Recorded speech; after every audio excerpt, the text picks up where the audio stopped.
Indeed, I've got the man of the moment, the man, the South African who's gone where no other South African has gone before. 367 in individual test innings, the highest score by South African. Wiaan, how does that sound?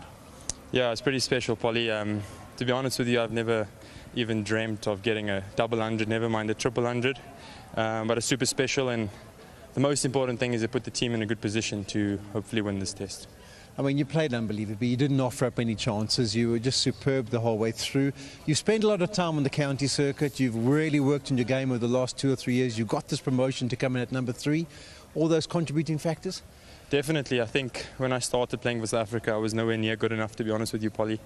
It did offer me a lot of opportunities to learn from great players who have retired now, and some guys are still playing. But going to England really gave me a chance to understand what type of batter I want to be as well, and figure out some technical things. I think I came across the ball for a very large portion of my career, and in England, if your front pad's in the way, you kind of get exposed quickly. So those were lessons. I mean, there's many more I can name, but those were lessons that I continuously kept learning in England as well as in South Africa. Batting at the Wanderers is pretty difficult. So yeah, I think it's all put me in a good place. The head coach, Justin Salmons of Zimbabwe, played a massive role in my batting, in particular playing the short ball. So I mean, there's a lot of growth that's happened over the last couple of years. He's probably regretting spending so much time with you.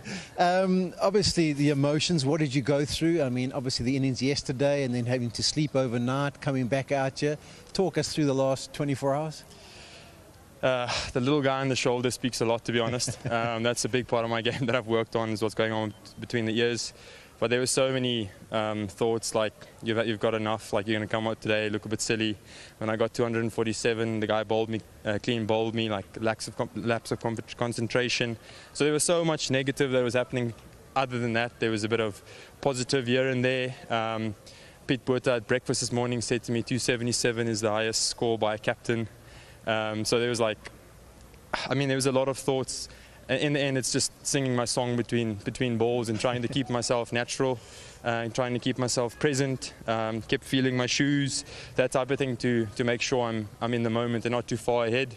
And to be honest, when I went past Hash's score, I didn't really notice what actually happened until I looked up. I was on 312. I was like, oh wow, I was just on 300. Like, I don't know how I got there, but yeah, it was truly special. Well, there's countless records. We can't go through all of them. I'm very interested. What is the song that you sing to yourself for that whole innings, or do they change from day to day? Well, in Bangladesh, it was an Afrikaans song that I got to my 100 with, and I lost it a little bit along the way. And in this song, in this game, it was "Zombie" by the Cranberries. Okay. So I just sing "Zombie." Rassie's in your head. There it is. I think it came from Lords with guys who were singing it to Shook. So yeah, that was stuck in my head most of the game, and whenever I felt a little bit out of it, I just kept singing, and I sometimes sing louder to make sure I'm present. But yeah, that's my method. Okay, another question I have to ask you. At lunch, we all thought, I mean, you deserved the right. You'd played so well, you'd batted so quickly, that there was so much time left in the game. You had the right to go in and try and get to Brian Lara's record. What was the thinking,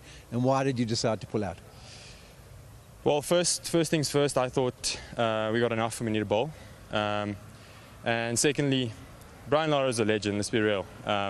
He got 401 or whatever it was against England, and for someone of that stature to keep that record is pretty special. I think if I get the chance again, I'd probably do the same thing. I know, speaking to Shooks, he kind of said to me as well, like, listen, let the legends keep the really big scores, and you know, you never know what's my fate, or whatever you want to call it, what's destined for me. But I think Brian Lara keeping that record is exactly the way it should be.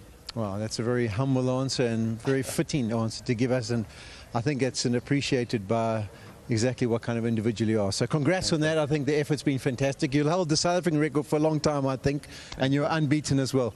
Well done, and well done on the bowling as well. Thank you. It's been a big test match.